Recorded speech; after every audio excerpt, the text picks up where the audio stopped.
Dans ma précédente exhortation, partage, je parlais que j'avais intitulé As-tu un bon régime? Et on va parler encore là de nourriture. Dans Jean chapitre 10, à partir du verset 9 et du verset 10, le Seigneur parle, Jésus va dire, c'est moi qui suis la porte. Celui qui entre par moi sera sauvé. Il pourra aller et venir librement.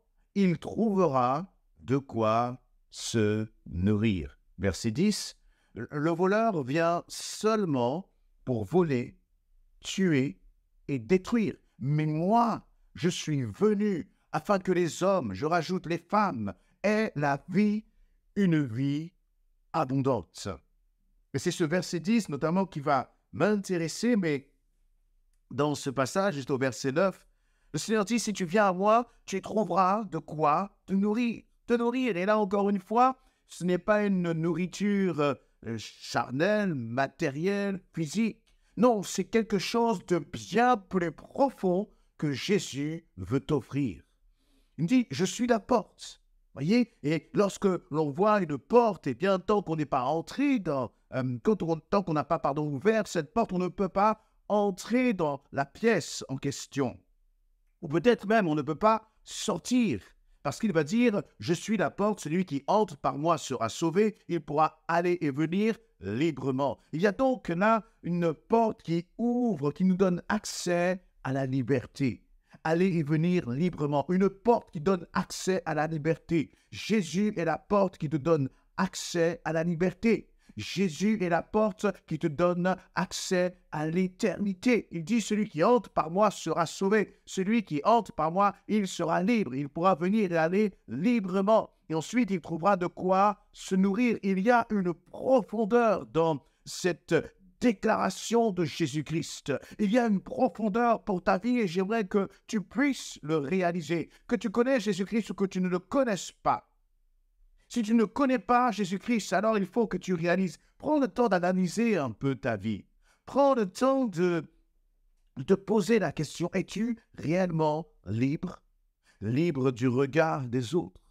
Libre peut-être de chaînes qu'il y a là comme dans ton cœur. Libre d'addiction. Libre peut-être de blessures de ton passé. Libre de ton caractère qui parfois te cause bien des soucis. Es-tu libre de toi-même? Es-tu libre vraiment d'agir comme tu veux? L'apôtre Paul va dire, je fais ce que je ne veux pas. Et ce que je veux faire, je ne parviens pas à le faire.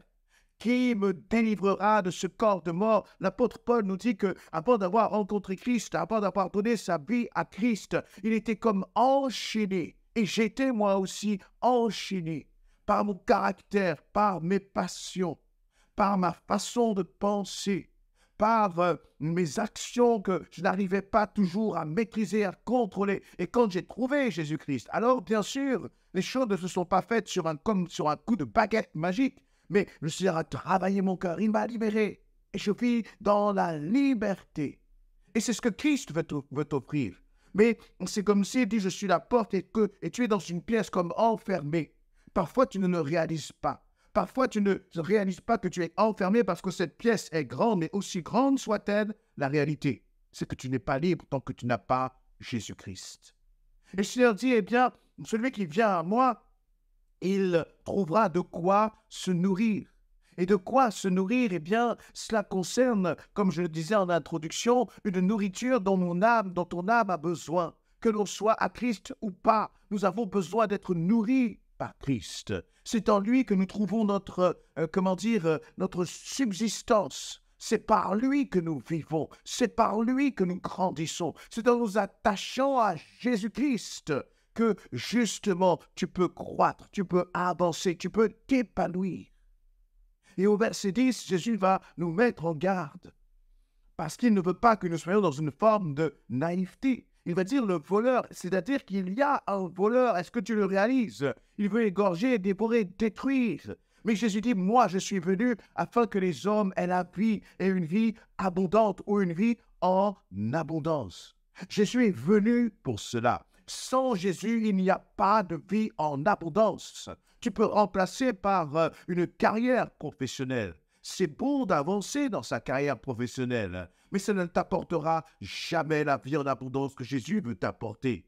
L'argent ne t'apportera pas, la vie en abondance que Jésus peut te donner. L'argent peut régler un certain nombre de problèmes, bien sûr, mais ne pourra jamais t'apporter cette vie en abondance que Jésus peut t'apporter. Avec l'argent, on n'achète pas la paix. Avec l'argent, on n'achète pas la santé. Et avec l'argent, on n'achète pas la vie éternelle. Mais Jésus, lui, il est venu pour te donner tout cela, pour me donner tout cela. Et lorsque je vois cette notion de vie en abondance, je me dis, mais Seigneur, moi, je refuse de passer à côté de cette vie-là, ici-bas. Cette vie en abondance, ce n'est pas une vie qui est dans le matériel. Vous savez, on peut avoir du matériel et être angoissé parce qu'on a peur de tout perdre.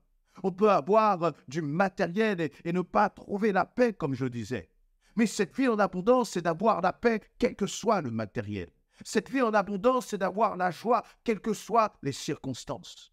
Et là, donc, ta vie, à ce moment-là, ne dépend plus de ce que tu vis, de ce que tu expérimentes, de ce que tu traverses, mais à l'intérieur, là, il y a comme une stabilité. Il y a une vie qui est posée sur le roc. Il y a comme une vie qui est comme une forteresse inébranlable. Pourquoi? Parce que celui qui apporte la vie vit en toi, vit en moi. Et pourtant, parfois, nous pouvons être enfants de Dieu et passer par des moments où nous avons envie de tout lâcher, où nous avons envie de tout abandonner, où nous remettons tout en question en se disant « mais qu'est-ce qui se passe? Où est cette vie que Jésus m'a promis? Où est cette vie que Jésus a annoncée ?» On peut être enfant de Dieu et passer par des temps de déprime, par des temps de dépression. On peut être enfant de Dieu et être blessé profondément à l'intérieur, au plus profond de nous-mêmes. On peut être enfant de Dieu et parfois murmurer même contre Dieu. Et vivre là une profonde tristesse. Je ne parle pas d'une tristesse qui est due à une circonstance particulière. On peut avoir perdu un être cher et bien sûr, on est affecté. Je ne parle pas de cela. Mais je parle là comme, voyez, d'une tristesse qui est profonde, comme d'une tristesse qui se serait installée dans ton cœur. Laisse-moi te dire que ce sentiment, cette émotion-là, n'a pas sa place. Elle n'a pas à s'installer en toi. Un sentiment d'échec qui est profond. Ce sentiment d'échec n'a pas sa place en toi.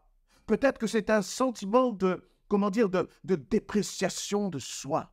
Tu as l'impression que tu es incapable. Tu as l'impression que tu ne vaux rien. Laisse-moi te dire qu'en tant qu'enfant de Dieu, ce sentiment n'a pas sa place en toi. C'est un mensonge du diable. Pourquoi? Parce que Jésus est venu te donner la vie en abondance. Il dit « Je suis venu ». C'est-à-dire que Jésus est descendu de son ciel de gloire. Il est venu ici-bas. Il a, traversé les attaques. Il a traversé les épreuves. Il a porté nos péchés, il est monté sur une croix pour que toi et moi, nous ayons la vie en abondance. Alors si Jésus est venu faire tout cela et qu'il a remporté la victoire, si même là, le rouleau, la pierre a été roulée devant le tombeau, si la mort n'a pas pu arrêter Jésus-Christ, alors qu'est-ce qui peut empêcher?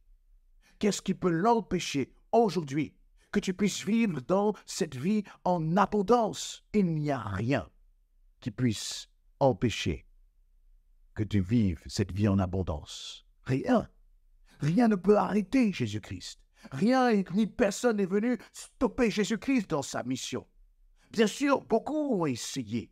Le diable a essayé de manipuler, mais jamais. Il a même essayé de tenter Jésus en face à face, et il a échoué. Alors laisse-moi te dire que tout ce qui veut là dans ton cœur te voler cette vie en abondance, je déclare l'échec. Je déclare que c'est un échec sur ta vie, mais que c'est la réussite de Jésus-Christ. C'est la réussite du plan de Dieu sur ta vie. Mais il faut que tu t'en empares. Il faut que tu saisisses cela par la foi. Il faut que toi-même tu déclares, mais Jésus, tu es venu pour me donner la vie en abondance. Alors je ne laisserai aucune pensée me ravir cette réalité spirituelle.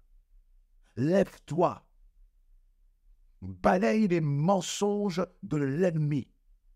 Balaye peut-être tous les mensonges que tu as accumulés à cause de ton parcours, à cause de tes échecs, à cause de ce que l'on t'a dit dans le passé.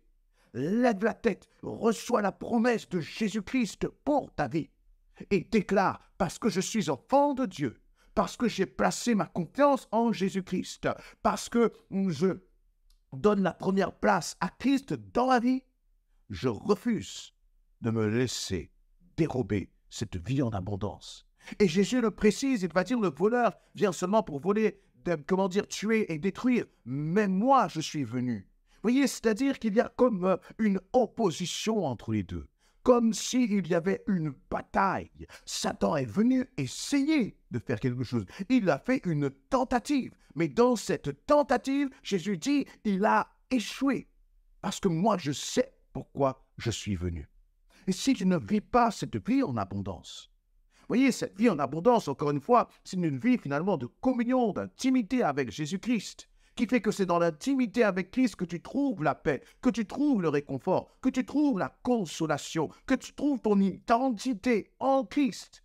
Si tu ne trouves pas, si tu ne vis pas cela, alors peut-être qu'il faut te poser des questions. En te demandant, mais Seigneur Jésus, où j'en suis dans mon intimité, dans ma relation avec toi? Seigneur Jésus, comment se fait-il que je ne vis pas ce que toi, tu as pour moi dans ta parole? Et là, c'est dans la communion, c'est dans l'intimité avec le Seigneur, c'est dans le lieu secret que tu vas comprendre ce que Dieu a pour toi, que tu vas comprendre peut-être ce qui t'empêche d'entrer dans les projets que Dieu a pour toi. C'est dans ce cœur à cœur avec le Seigneur. C'est dans ce cœur à cœur avec ton Père céleste que le Seigneur, le Saint-Esprit, va te montrer peut-être les choses que tu dois ôter dans ta vie, peut-être les choses auxquelles tu dois renoncer pour entrer dans cette vie en abondance. Mais ce qui est sûr, c'est que si tu cherches la face de Dieu dans ce sens-là, il te parlera. Parce que le désir de Dieu, c'est que sa volonté s'accomplisse dans ton existence. Refuse encore une fois l'échec, refuse ces sentiments qui sont pesants, refuse cette mentalité de dépression, refuse les idées de mort, parce qu'elles ne sont pas pour toi si tu es enfant de Dieu. L'ennemi peut toujours essayer de voler, dérober et détruire. Il peut toujours essayer d'égorger, mais il est vaincu, il a déjà été vaincu. Il y a 2000 ans à la croix, lorsque Christ a triomphé, lorsque Christ est sorti de la mort, et qu'il a été ressuscité, c'est pour toi qu'il a été ressuscité. Alors saisis cette réalité pour ta vie, dans le nom de Jésus-Christ.